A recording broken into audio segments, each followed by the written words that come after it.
Assalamualaikum warahmatullahi wabarakatuh. Perkenalkan, nama saya Citra Johari Puspa Indah dari Pendidikan Geografi kelas 1A. Di sini, saya akan menjelaskan tentang konsep dasar meteorologi dan klimatologi. Meteorologi berasal dari bahasa Yunani yaitu meteoros, yang artinya benda yang ada dalam udara, dan logos artinya ilmu atau kajian. Jadi, meteorologi adalah ilmu yang mempelajari tentang proses dan gejala cuaca yang terjadi di dalam atmosfer bumi. Lebih tepatnya pada lapisan troposfer, pada tempat yang relatif sempit dan dalam waktu yang singkat. Sedangkan klimatologi adalah ilmu yang mempelajari tentang iklim, keadaan, atau kondisi rata cuaca pada suatu daerah yang luas dan dalam kurun waktu yang lama. Mungkin sekilas orang-orang melihat bahwa meteorologi dan klimatologi memiliki banyak persamaan. Tetapi sebenarnya meteorologi dan klimatologi memiliki perbedaan. Lebih tepatnya pada ilmu yang dipelajari. Jika meteorologi mempelajari tentang cuaca, sedangkan klimatologi mempelajari tentang iklim. Nah, sekarang apa sih itu cuaca dan apa itu iklim? Cuaca adalah keadaan udara yang terjadi pada waktu yang pendek dan tempat yang sempit. Sedangkan iklim adalah keadaan rata-rata cuaca pada daerah yang luas dan dihitung selama beberapa puluh tahun atau relatif lebih lama. Cuaca dan iklim pun memiliki beberapa perbedaan, yaitu cuaca mudah berubah, berlaku untuk waktu yang terbatas, daerahnya sempit, hasil pencatatan baru, serta ilmu yang mempelajari cuaca adalah meteorologi. Sedangkan iklim relatif tetap, berlaku untuk waktu yang lama, wilayahnya luas, hasil rata-rata keadaan cuaca, serta ilmu yang mempelajari iklim adalah klimatologi. Selanjutnya, unsur-unsur cuaca dan iklim. 1. Suhu udara. 2. Intensitas penyinaran sinar matahari. 3. Tekanan udara. 4. Kelembaban udara. 5. Curah hujan. 6. Angin. Dan 7. Awan. Jenis-jenis cuaca. Pertama, cerah. 2. Cerah berawan. 3. Mendung. Dan 4. Hujan. Selanjutnya yaitu jenis-jenis iklim. Iklim dibagi menjadi 2, yaitu iklim matahari dan iklim fisis. Iklim matahari terbagi menjadi 4, yaitu iklim tropis, iklim subtropis, iklim sedang, dan iklim dingin atau iklim kutub.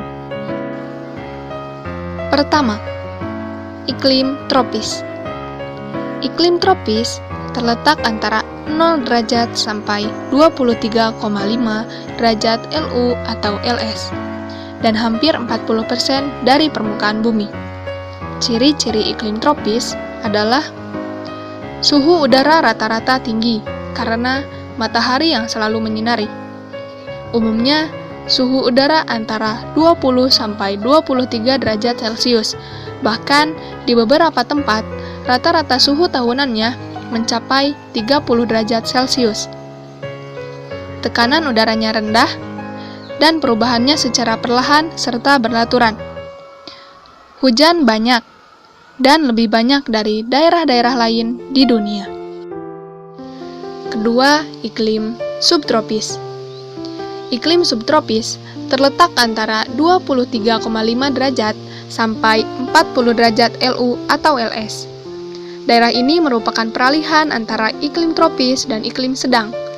Ciri-ciri iklim subtropis adalah terdapat 4 musim, yaitu musim panas, dingin, gugur, dan semi. Tetapi musim dingin pada iklim ini tidak terlalu dingin, begitupun musim panas tidak terlalu panas. Daerah subtropis yang musim hujannya jatuh pada musim dingin dan musim panasnya kering disebut daerah iklim Mediterania. Dan jika hujan jatuh pada musim panas dan musim dinginnya kering disebut daerah iklim Tiongkok. Ketiga, iklim sedang. Iklim sedang terletak antara 40 derajat sampai 66,5 derajat LU atau LS.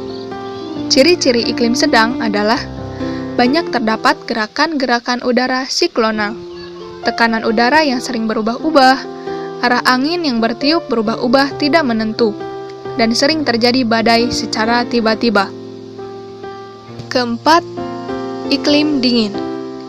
Iklim dingin terdapat di daerah kutub. Oleh karena itu, iklim ini sering disebut dengan iklim kutub. Iklim dingin terbagi menjadi dua, yaitu iklim tundra dan iklim es. Ciri-ciri iklim tundra adalah musim dingin berlangsung lama, musim panas yang sejuk berlangsung singkat, udaranya kering, tanahnya selalu beku sepanjang tahun. Musim dingin, tanahnya ditutupi es dan salju. Musim panas, banyak terbentuk rawa yang luas akibat mencairnya es di permukaan tanah.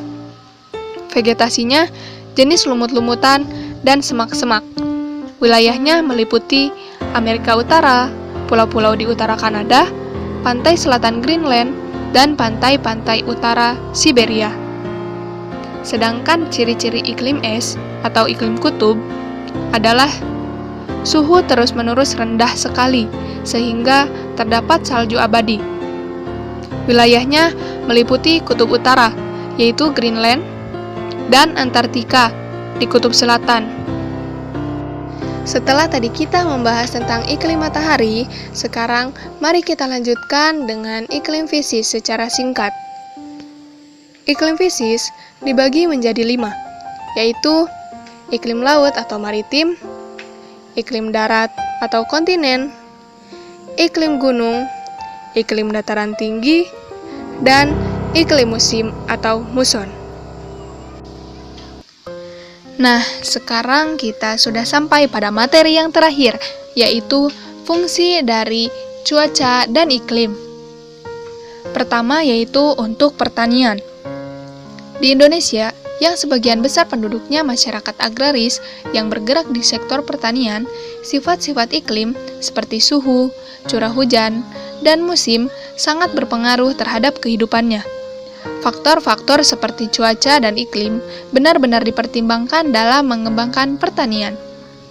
Kondisi suhu, curah hujan, dan pola musim yang sangat menentukan kecocokan dan optimalisasi pembudidayaan tanaman pertanian. Begitu pula di bidang perikanan atau kelautan. Faktor iklim seperti cuaca, suhu, dan musim sangat berpengaruh, baik terhadap para nelayan maupun ikan yang akan ditangkap. Kedua, peranan iklim di bidang transportasi. Faktor-faktor cuaca dan iklim mempunyai peranan yang besar terhadap bidang transportasi, seperti cuaca, suhu, arah dan kecepatan angin, awan, dan kabut sangat mempengaruhi kelancaran jalur penerbangan. Selain berpengaruh terhadap penerbangan, faktor cuaca dan iklim berpengaruh pula terhadap transportasi laut, seperti arah dan kecepatan angin, tinggi gelombang, badai, dan lain-lain. Ketiga, peranan iklim untuk telekomunikasi. Faktor cuaca dan iklim berpengaruh terhadap bidang telekomunikasi, seperti arus angin yang dimanfaatkan untuk berkomunikasi antar daerah dengan menggunakan telepon angin. Tentunya, kita sudah mengetahui bahwa cuaca dan iklim merupakan akibat dari proses-proses yang terjadi di atmosfer atau lapisan udara. Lapisan udara yang menyelubungi bumi terdiri dari beberapa lapisan, di antaranya terdapat lapisan ionosfer. Lapisan ini mengandung partikel-partikel yang mengalami ionisasi, sehingga bermuatan listrik. Dengan adanya lapisan ionosfer ini, maka siaran radio dan televisi dapat didengar dan dilihat di mana-mana. Keempat, peranan iklim untuk pariwisata.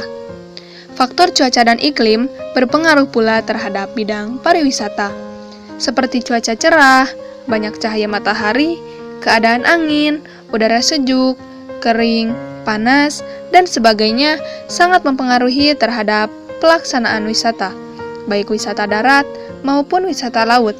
Dengan kondisi seperti yang telah disebutkan, maka pelaksanaan wisata akan semakin dinikmati. Itulah materi yang dapat saya sampaikan mengenai konsep dasar meteorologi dan klimatologi, lebih tepatnya untuk cuaca dan iklim. Untuk kurang dan lebihnya, saya mohon maaf. Terima kasih. Wassalamualaikum warahmatullahi wabarakatuh.